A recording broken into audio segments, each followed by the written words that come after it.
But I want to make it clear tonight that Governor Strickland and I have made a two-part promise to the people of Ohio.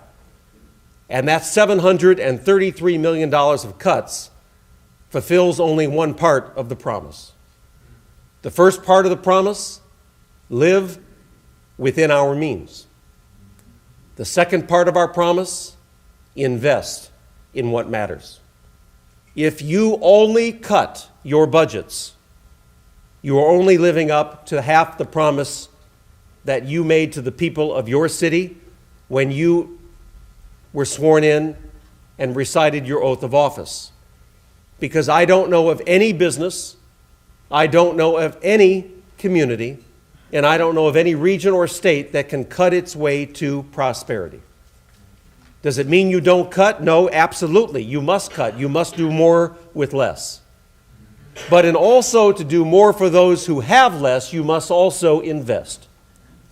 And so the governor in his State of the State, just a few weeks ago, after having fulfilled the first part of the promise of living within our means, talked about the investment part of our promise. And he announced a bold, creative, and much-needed proposal, a $1.7 billion Building Ohio Jobs Plan that will invest in two things above all else. First, it will invest $1 billion in our infrastructure. Matt Zone said that one of your future speakers will be talking about a subject far more interesting that I will be talking about tonight, the subject that I know you all were hoping I would talk about tonight, stormwater treatment. I know, I can't wait to hear that speech, and I'm coming in for that one.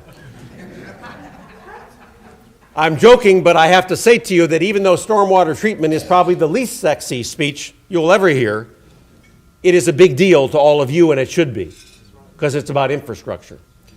And so we are talking about investing $1 billion in our bridges, in our water and sewer treatment facilities and plants, in our roads, in our ports, in our rails, in creating a distribution and logistics cluster in this state that takes advantage of the infrastructure, because in many ways it is the ticket of admission to the economic development game.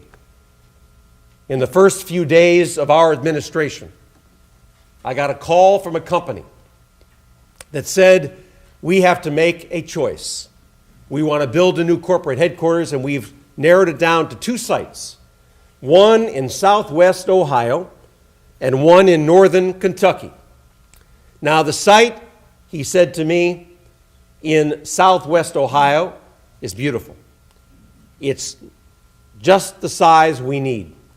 It's got strategic connections to rail, to water, to highways, to airports. Everything is great about it, except for one thing. He said, but I'll tell you about that in a minute. He said the land in Kentucky, it's smaller, doesn't have access to infrastructure. And I'm thinking, this is good. We're going to get a victory in the first couple of days of our administration. I can't wait. And he says, we're moving to Kentucky. And I said, you got to be kidding.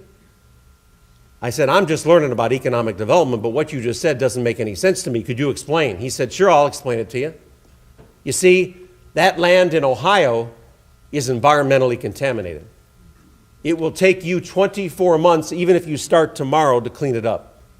I'd rather go to Kentucky where the land is shovel ready, even though the land is not as strategically located or as large as I want, because we are in the business of making decisions and making them fast. We don't have time. We need to move there within 90 days and start building, not 24 months. Sorry, Kentucky wins. Which is why part of the $1 million that we are investing in our infrastructure will go to cleaning up vacant, environmentally contaminated land through our Clean Ohio program that says we need to do something that we haven't done enough of, and when we do it, we've done it well.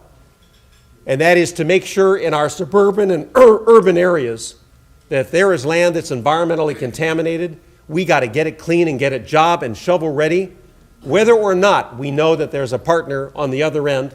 So through our Job Ready Sites program, our Industrial Sites Improvement program, and our Clean Ohio program, we have that ticket of admission ready to go when that next company calls.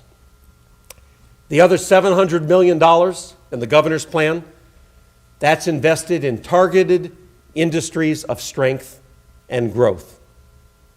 We need to understand that if we truly want to move to the head of the class, that we have to solve Ohio's parking lot problem. Now you'd say, what are you talking about? Well, let me explain. I'm not talking about the parking lot problem you think I am.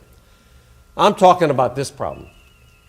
I want Ohio to be the state where if God forbid you lose your job, you do not lose your parking place, because we have created industry clusters where you can go right next door to another business like you can in Austin or Silicon Valley. It may be pharmaceuticals, it may be healthcare, it may be bioscience, it may be vital products, it may be aerospace or aviation. But whatever it is, we've created a cluster. That's the key. And so we've talked about investing $250 million in advanced alternative energy. I think all of us would rather depend on the Midwest farmer than the Mideast sheik for our energy needs. And you can applaud to that. And so whether it is wind or solar or geothermal or biofuels or clean coal technologies, these are not fads, these are necessities, not just to make us energy self-sufficient, but to marry our proud past in steel and in manufacturing with a dynamic future that can utilize that manufacturing base to move us and to reinvent ourselves into a whole new area that takes advantage of our prominence in glass in Northwest Ohio, moves it to solar panels, that takes advantage of our manufacturing base and moves it to wind turbines, that takes advantage of the Wright brothers gliders and moves it to the lunar rockets that are being invented at our own NASA Glenn. The list goes on and on and on. The good news, success stories around the state are popping up every single day.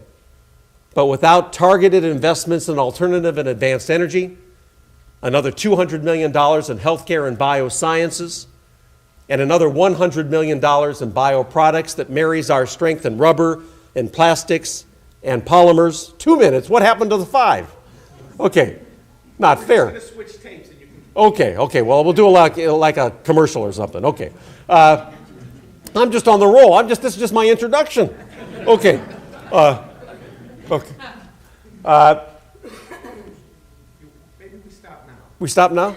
Okay, we're going to pause for